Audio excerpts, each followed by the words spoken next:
আসসালামু আলাইকুম, শোভা লাভস কুকিংয়ে আপনাদের সবাইকে স্বাগতম। সেমাই দিয়েও যে এত সুন্দর এক ধরনের ডিম চপ পিঠা বানানো যায় তা কিন্তু আমার কল্পনারও বাইরে ছিল, আর খেতে দুর্দান্ত হয়েছিল। তো কথা না বাড়াই আর দেখিয়ে দেই সেমাই দিয়ে কিভাবে কোট করে এভাবে ডিম চপটি আপনারা বানিয়ে নিতে পারবেন। তার জন্য আপনারা কি কি নেবেন? প্রথমে দুইটা আমি এখানে সেদ্ধ আলু নিয়েছি আর একটা সেদ্ধ ডিম নিয়েছি। আপনারা চাইলে সেদ্ধ ডিমের পরিমাণটা বা সেদ্ধ আলুর পরিমাণটা কম বেশি করে নিতে পারেন। এবং এখানে আমি আলু দুটো এবং ডিমটা একসাথে মেখে নিব, যেন আলুটার সাথে ডিমের একটা ভালো কম্বিনেশন হয়। এই তো ভালো করে মেখে নিচ্ছি। সেদ্ধ ডিম এবং সেদ্ধ আলুটা একসাথে মেখে নেওয়ার পর এগুলোর সাথে কিছু উপাদান এড করতে হবে। তা হচ্ছে পেঁয়াজ কুচি, কাঁচামরিচ কুচি, ধনিয়া পাতা কুচি, আর এখানে নিয়ে নিলাম চিলি ফ্লেক্স আধা চামচ থেকে 1 চামচের মতো নিয়ে নিলাম চাট মশলা, আর দিয়ে দিলাম পরিমাণ মতো লবণ। এখন সবগুলো উপকরণ একসাথে মেখে নিচ্ছি। দেখতে পাচ্ছেন আমি কিভাবে মেখে নিচ্ছি, আপনারাও কিন্তু এভাবেই মেখে নেবেন।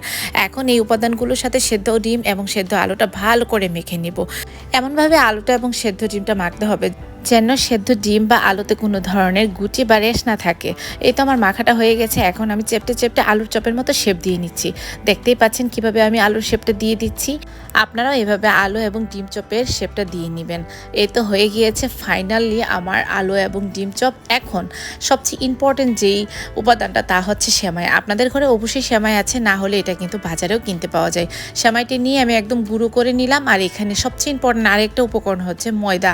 আপনারা চাইলে আটাটাও ব্যবহার করতে পারেন। তো আমি এখানে ময়দাটাই নিয়েছি, নিয়ে ঠান্ডা পানি দিয়ে গুলে নিচ্ছি। এই তো গুলা হয়ে গিয়েছে। এখন দিয়ে দিব আধা চামচের মতো লবণ, আর কালার করার জন্য দিয়ে দিলাম হলুদের গুঁড়া। এখন সবগুলো উপকরণ ভালো করে মেখে নিচ্ছি। মনে হচ্ছে না একটা ভালো ডো তৈরি হয়েছে। তো এই মুহূর্তে আলুর চপটা ময়দাটাতে কোট করব। কোট করার পর সেমাই যেটা আমি ভেঙে নিয়েছিলাম ওইটাতে কোট করব। আপনারা চাইলে ব্রেড ক্রাম্পেও কিন্তু কোট করতে পারেন। আপনারা চেষ্টা করবেন, যেহেতু এটা সেমাই দিয়ে করেছি সেমাই দিয়েই করতে, খেতে কিন্তু খুব ভালো লাগবে। যখন ভাজা হবে একদম সেমাইটা ক্রিস্পি ক্রিস্পি লাগবে আর ভেতরে নরম। এভাবে আলুর চপটাকে প্রথমে ময়দাতে আমি কোট করে নিয়ে তারপর সেমাইটাতে কোট করে নিব। তারপরে আমি একদম ভেজে নেব। এই তো হয়ে গিয়েছে আমার ময়দাতে কোট করা। এভাবে আমি প্রত্যেকটা আলুর চপকে প্রথমে ময়দা তারপর সেমাইয়ে কোট করে নিয়েছিলাম। তো আচ্ছা, আমার এই শোভা লাভস কুকিং চ্যানেলটিতে যদি আপনারা নতুন হয়ে থাকেন, সাবস্ক্রাইব করে আমার এই চ্যানেলটির পাশে থাকবেন। আর ইনশাল্লাহ নতুন নতুন রেসিপি দেওয়ার চেষ্টা করব।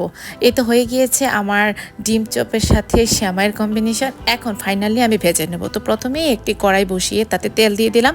আমি এখানে তেলটা গরম হওয়ার আগেই কিন্তু ডিম চপগুলোকে ছেড়ে দিলাম। তারপরে একদম চুলার আঁচটা ফ্লেমে রেখে একদম ভেজে নেব। খুব বেশি চুলার আঁচটা বাড়ানো যাবে না, খেয়াল রাখতে হবে। চুলার আঁচটা যদি আপনারা বাড়িয়ে দেন তাহলে কিন্তু সেমাইটা ছেড়ে যাবে এবং ভেতরের যে পুরটা আছে তাও কিন্তু বের হয়ে যাবে। আমার কিন্তু ভাজাভাজিও হয়ে যাচ্ছে, আমি উল্টিয়ে নিচ্ছি। দেখতেই পাচ্ছেন আমি আলু এবং ডিম চপটা উল্টিয়ে পাল্টিয়ে লাল করে ভেজে নিলাম। এই ডিম এবং আলুর চপটা আপনারা রমজান উপলক্ষে ইফতারে বা রমজানের বাইরেও বিকেলে নাস্তা হিসেবেও কিন্তু খেতে পারেন। এটা কিন্তু খেতে দুর্দান্ত লাগে। সেমাইটা যখন মুখে পড়ে ক্রিস্পি আর ভেতরটা নরম। অবশ্যই একবার ট্রাই করবেন, আর কেমন হয়েছে কমেন্টস করতে কেউ ভুলবেন না। ইনশাল্লাহ আমি চেষ্টা করব নতুন নতুন রেসিপি আপনাদের সাথে শেয়ার করতে। আর আমার এই চ্যানেলটাকে অবশ্যই সাবস্ক্রাইব করে আমার এই চ্যানেলটির পাশে থেকে যান।